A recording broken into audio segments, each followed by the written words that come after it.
Hello मेरे प्यारे इन्वेस्टरों, कैसे हो आप सभी लोग। आप सभी लोगों का स्वागत है इक्विटी एसेंस स्टॉक में। मैं आप सभी का दोस्त वैभव इक्विटी एसेंस स्टॉक में स्वागत करता हूं। तो चलो इस बिना किसी देरी के वीडियो को शुरुआत करते हैं। और वीडियो शुरुआत करने से पहले मैं आपको बता दूं, मैं कोई सेबी रजिस्टर्ड एडवाइज़र नहीं हूं। जो भी कुछ बताने वाला हूँ सिर्फ और सिर्फ एजुकेशन पर्पज़ के लिए रहने वाला है। तो कुछ भी करने से पहले अपने फाइनेंशियल एडवाइज़र की सलाह लीजिएगा। तो चलो इस बिना किसी देरी के वीडियो की शुरुआत करते। तो मैंने अभी रिसेंटली में एक वीडियो पब्लिश किया हुआ था Bajaj housing finance limited IPO के रिगार्डिंग। उसमें क्या था, एक शेयर होल्डर कोटा अवेलेबल था। तो उसमें दो अपने को शेयर लेना था, एक बजाज फिनसर्व और एक बजाज फाइनेंस कर कुछ दो स्टॉक था। ठीक है, उसमें सबसे सस्ता बजाज फिनसर्व स्टॉक था।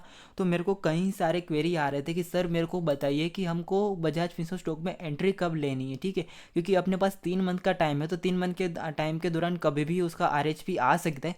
तो उससे पहले अपने अकाउंट में उसका एक शेयर होना मैंडेटरी रहेगा, तभी जाकर हम शेयर होल्डर कोटा में एलिजिबिलिटी बन पाएंगे। ठीक है, तो अभी उसके उसके रिगार्डिंग में सारी क्वेरी ये वीडियो में सोल्व करने वाला हूँ। तो प्लीज़ अगर ये चैनल पे नया है तो चैनल को सब्सक्राइब कर दीजिएगा, और वीडियो अच्छा लगता है तो अपने दोस्तों के साथ जरूर शेयर करिएगा।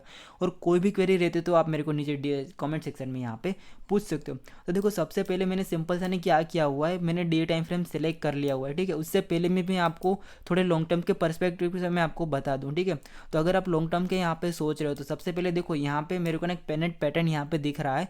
तो पेनेट पैटर्न के वहाँ पे क्या सीन चल रहा है, देखो सबसे पहले पहली बार यहाँ पे देखो क्या कहाँ कहाँ से रिजेक्शन ले रहे हैं, मैं आपको वहाँ पे ड्रॉ करके दिखाता हूँ। तो देखो, सबसे पहले पहली बार यहाँ पे, दूसरी बार, तीसरी बार, चौथी बार, 5 बार नीचे की साइड से, ऊपर की साइड से 1, 2, 3, 4, 5, 6, 7, 8 8 बार ऊपर की साइड से रिजेक्शन ले लिया हुआ है, 5 बार नीचे की साइड से रिजेक्शन ले लिया हुआ है। ठीक है, तो आपने कहावत सुनी होगी कि अगर हम एक दीवार पे बार बार हथौड़ा मारते रहेंगे, ठीक है, तो वो दीवार क्या हो जाएगी, कच्ची हो जाएगी, राइट। और बार बार बार वहाँ पर हथौड़ा लगने से वो दीवार क्या हो जाती है, कच्ची होकर वहाँ पे टूट जाती है।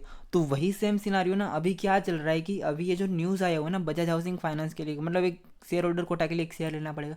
तो वो अभी बार बार ऊपर की दीवार है ना, यहाँ पे देखो ऑलरेडी 8 बार तो हथौड़ा ऊपर की दीवार की साइड पड़ चुका है। ठीक है, तो ऊपर की दीवार साइड वहाँ पे बार बार हथौड़ा पड़ रहा है। तो मोस्ट प्रोबेबली यहाँ पे बन रही है कि ऊपर की साइड एक breakout they they, but breakout ना भी दे तो भी अपने के पास एक छोटी सी वहाँ पे स्विंग की अपॉर्चुनिटी यहाँ पे बन रही है।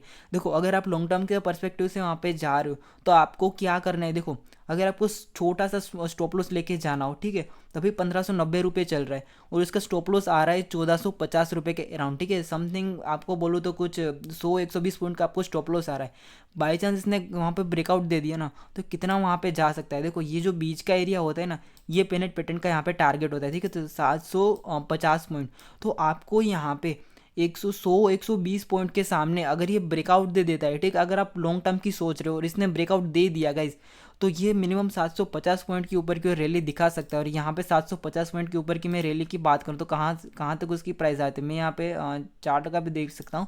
तो यहाँ पर 2400 रुपये तक ये स्टॉक वहाँ पे जा सकता है। बट ये लॉन्ग टर्म व्यू की मैंने आपको बात बताई, अगर ये ब्रेकआउट दे देता है, सस्टेन कर जाता है, तो कि यहाँ पे बात चल रही है। ठीक है, अभी हम चलते हैं यहाँ पे, जो छोटे ट्रेडर होते हैं, जो मेरे जैसे ट्रेडर जो स्विंग ज़्यादातर वो उसको पसंद है, ठीक है, वो लॉन्ग टर्म पर्सपेक्टिव से नहीं आते, तो भी उसके पास एक अपॉर्चुनिटी यहाँ पे दिख रही है। ठीक है, वो क्या अपॉर्चुनिटी दिख रही है, देखो जैसे हमने यहाँ पे बड़े टाइम फ्रेम में देखा ना, हम यहाँ पे छोटे टाइम फ्रेम पे आ जाते हैं। ठीक है, तो छोटे टाइम फ्रेम में आपको क्या दिख रहा है कि वो किस एरिया से बार बार यहाँ पे सपोर्ट ले रहा है। तो देखो, मैंने वापस एक पेन ले लेता हूँ, यहाँ पे देखो पहली, दूसरी, तीसरी, 4, 5, 6, 7, 8, 9, 10, 11, यहाँ पे 12, 13 एंड 14 एंड लास्ट में 15। ठीक है, तो 15 बार एक ऐसा यहाँ पे लेवल आ चुका है कि वो एरिया पे ना जितनी भी बार यहाँ पे आ रहा है स्टॉक, ठीक है, वो कौन सा लेवल है यहाँ पे, वो है 1525 रुपये का लेवल।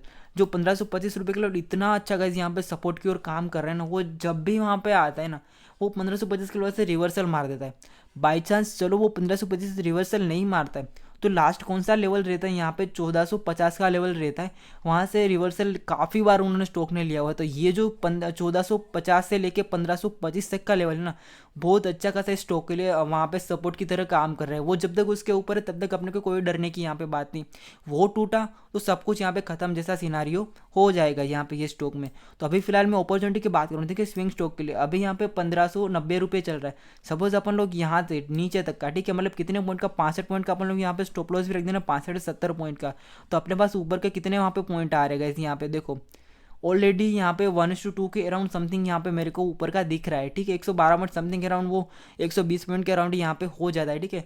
तो इजीली यहाँ पे 1:1 का भी अपन लोग देखें ना तो अच्छा खासा यहाँ पे रिस्क रिवॉर्ड यहाँ पे बन रहा है, क्योंकि अभी देखो अगर वो ट्रेन लाइन से अगर उसको रिजेक्शन भी लेना हो ना तो अपने को अगर ट्रेन लाइन के पास जाना पड़ेगा, ठीक है, तब जाके यहाँ पे रिजेक्शन लेगा। बीच में रिजेक्शन लेना तो थोड़ा सा यहाँ पे हार्ड है, बट यहाँ तक पहुँच जाता है तो अपने को इजीली 1700 तक का पहला यहाँ पे टारगेट दिख सकता है। बाई चांस स्टॉक ने 1700 का ब्रेकआउट दे दिया भाई, तो आपकी समझ लो छोटे दाम में ना बहुत बड़ी एंट्री बन जाएगी, क्योंकि आपने यहाँ पे सिर्फ रिस्क लिया होगा 60 से 100 पॉइंट का आपने रिस्क लिया होगा। आपको ऊपर यहाँ पे कितने बड़े पॉइंट आपको वहाँ पे दिख रहे हैं, मैंने आपको बड़े टाइम फ्रेम का भी आपको दिखा दिया। 750 पॉइंट ऊपर की रैली ऑलरेडी यहाँ पे पेंडिंग पड़ी हुई है, ठीक है।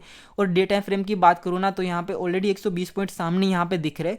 अगर वो वहाँ पे 1700 तक पहुँच जाता है यहाँ पे, ठीक है, तो इजीली अपन छोटे ट्रेडर उसको एग्जिट करना हो आराम से एग्जिट कर देगा, ठीक है। तब तक मेरे ख्याल से 3 महीने का टाइम भी वहाँ पे कंप्लीट हो जाएगा। और वो अगर RHP फाइल हो जाती है तो वहाँ पे बहुत बड़ी स्टॉक के लिए वहाँ पे रह जाएगी कि भाई जल्दी जितनी जल्दी RHP फाइल होगी तो वहाँ पे उतने स्टॉक का मूवमेंट का कम चांस रहेगा, क्योंकि अगर देखो वहाँ पे जितनी देरी से RHP फाइल होगी ना उतना वहाँ पे स्टॉक सस्टेन करेगा और ऊपर के लेवल के अपने पास अच्छा खासा कंफर्मेशन हो जाएगा।